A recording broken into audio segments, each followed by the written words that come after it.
Hello, welcome to History B. This is our second last lesson, so it's time to review everything we've learnt about writing the essay. Okay, so your task is to write an essay of between 1200 to 1600 words in 100 minutes under exam conditions. The exam will take place in Building D, 511. You must bring with you a bibliography in correct format and a plan of 100 words. In your essay, it's expected to be an academic essay with in-text referencing. The in-text referencing should have a year and the author, but page numbers are not required. So the structure of your essay is as follows. You have an introduction. You provide the historical context. You define the issue, which in this case is the interaction of groups. You write 3 paragraphs about change, 2 paragraphs about continuity, and conclusion. Make sure it's all in academic language with appropriate referencing and paragraphing. And I'll just review the assessment criteria for you. Each assessment criteria is worth 5 marks. As you can see, there are three marking guidelines. There's very low 1, medium 3, and very high 5. The first assessment criterion is about analysing an historical event considering context to determine underlying causes. And to get a very high mark, you have to discuss with detail the chosen historical context in terms of significance, defined time frame, and specific place location. Basically, this is why I suggest writing a paragraph on historical context, so that you are meeting this criterion directly. Criterion 2 is regarding change. Once again, we see the 3 marking criteria here. So, we suggest writing between 1 to 3 paragraphs about change in your historical context and the interaction of groups. Discusses complex aspects to comment on importance of significant change.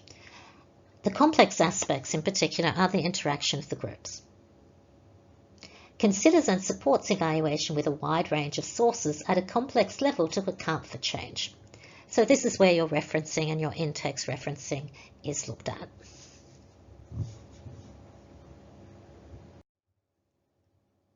Criterion 3 is about continuity.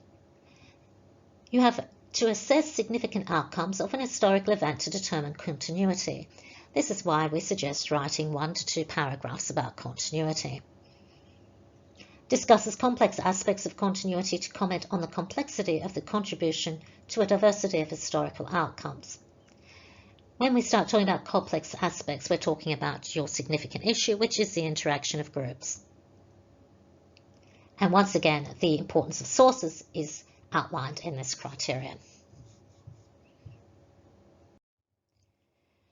The next 2 criterion are mainly about how the essay is written and the structure of the essay.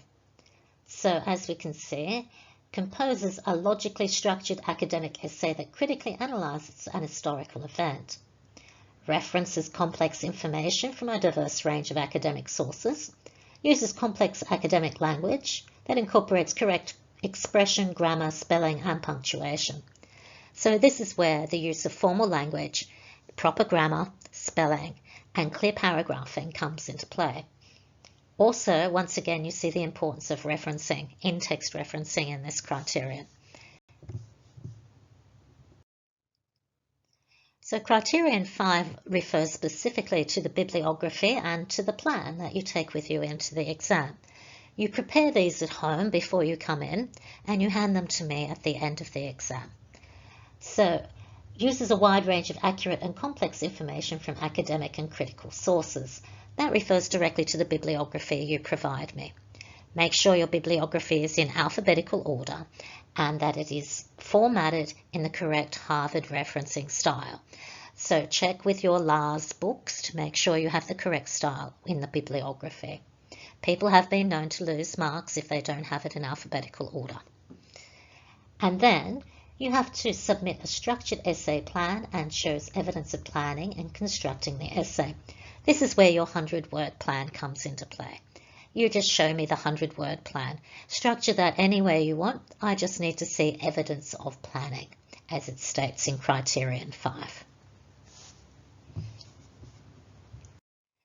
So you see by looking at those criterion that the 2 last criterion are more about the structure and the language and the planning and the bibliography. The first 3 are about the actual content of the essay. Now, the important things to remember, the easy way to get 5 marks before you even start is to bring a plan and the bibliography in the correct format. That means you already get 5 marks. Okay? And then you just have to follow the guidelines for the rest of the essay. So over the past 2 weeks, we've been looking at examples, and these are good examples to look at. So I recommend that you look at those example essays again and try to analyse them in terms of the assessment criteria that I've just outlined for you here. And then you're going to have to think about how you're going to write your essay. Now, my recommendation to you is to practice. Try to write an essay under exam conditions. Now, the first way to do it is to have your references beside you when you practice. So you time for 100 minutes, you try and write your essay, but you have the actual references beside you. And then you have another practice when you don't have the references beside you, you'll be only using a plan and a bibliography. Okay, so I recommend you practice at home just to make sure you have your timing right, your referencing right, and you know what you're going to do. So after you've done your practice with your references, I suggest you send a copy to me and I will give you some feedback on them. Okay. Next week, we will do a practice writing the essay under exam conditions without your references, only with your 100-word prompt and your bibliography. And you can send that to me for feedback too. If you have any questions, drop me a line. Now remember, our exam will be at 3 o'clock on Tuesday, just like our lessons are, and it will be taking place on campus at TAFE. So I will give you further details next week. Good luck with your practice and don't panic.